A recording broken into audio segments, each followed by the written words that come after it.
বিসমিল্লাহির রহমানির রহিম। আলহামদুলিল্লাহ, অসীম কৃপা ও দয়া যিনি দান করেছেন আমাদের জীবন, সেই মহান আল্লাহর প্রশংসা করি। দরুদ ও সালাম জানাই আমাদের প্রিয় নবী হজরত মুহাম্মদ সাল্লাল্লাহু আলাইহি ওয়াসাল্লামের প্রতি। প্রিয় ভাই ও বোনেরা, আজ আমরা আলোচনা করব পুনর্জন্ম বা পুনর্জন্ম নিয়ে। এই বিষয়টি হিন্দু ধর্মে অত্যন্ত গুরুত্বপূর্ণ বিশ্বাস, আবার ইসলাম ধর্মে এর রূপ কিছুটা ভিন্ন। কিন্তু সুফি চিন্তায় আমরা দেখি উভয় ধারার মাঝে কিছু গভীর মিল আছে, যেটি আত্মার যাত্রা ও পরিশুদ্ধতার এক আধ্যাত্মিক ব্যাখ্যা দেয়। হিন্দু ধর্ম বলে আত্মা কখনো মরে না, কেবল দেহ পরিবর্তন করে। যেমন গীতা 2:22 বলা হয়েছে, যেমন মানুষ পুরনো পোশাক ফেলে নতুন পোশাক পরে, তেমনি আত্মা পুরনো দেহ ত্যাগ করে নতুন দেহ গ্রহণ করে। অর্থাৎ মৃত্যুর পর আত্মা এক দেহ থেকে অন্য দেহে যায়।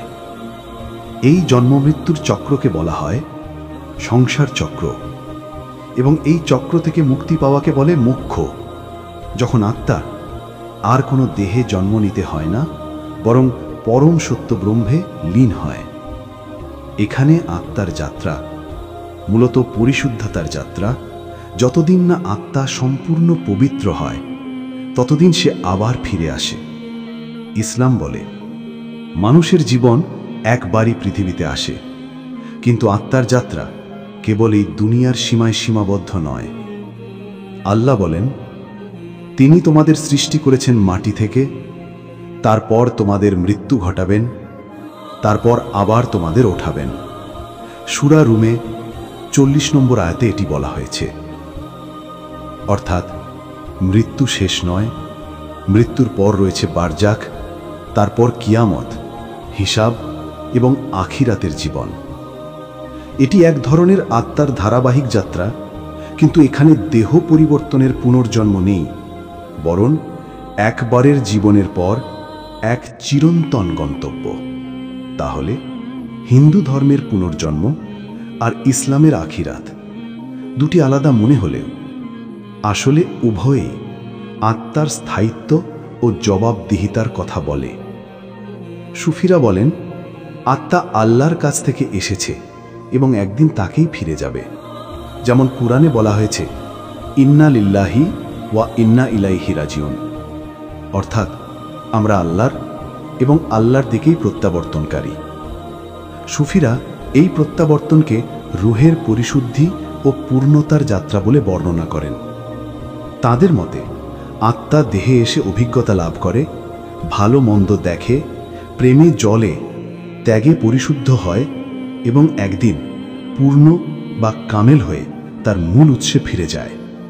এই কারণেই সুফিরা বলেন, জীবনের উদ্দেশ্য পুনর্জন্ম নয়, বরং আত্মাকে পরিশুদ্ধ করে তার পূর্ণতা অর্জন করা। এই পূর্ণতা অর্জিত হলে আত্মা পুনরায় জন্মে না, বরং চির শান্তির রাজ্যে প্রবেশ করে। হিন্দুরা বলে আত্মা ঘুরে ঘুরে শুদ্ধ হয়। ইসলাম বলে আত্মা একবার জীবন পেয়ে পরীক্ষা দেয়, তারপর জবাবদিহি করে। সুফিরা বলেন আত্মা এই জীবনে যতবার ভেতরে ভেতরে জাগে, সেটাই এক ধরনের আত্মিক পুনর্জন্ম। অর্থাৎ আত্মা নতুন দেহে না এলেও প্রতিবার যখন মানুষ গুনাহ থেকে তওবা করে, অহংকার থেকে বিনয় শেখে, হিংসা থেকে প্রেমে ফিরে আসে, তখনই সে আত্মার পুনর্জন্ম ঘটায়।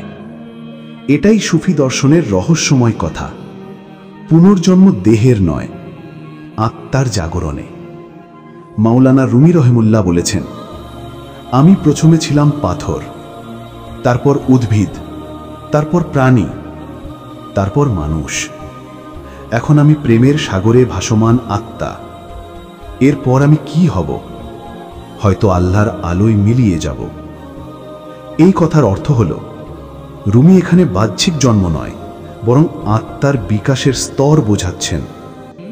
যে আত্মা প্রতিদিন অভিজ্ঞতার মধ্য দিয়ে বড় হয়, প্রেমে আলোকিত হয়, সে এক এক স্তরে নিজেকে নতুন করে জন্ম দেয়।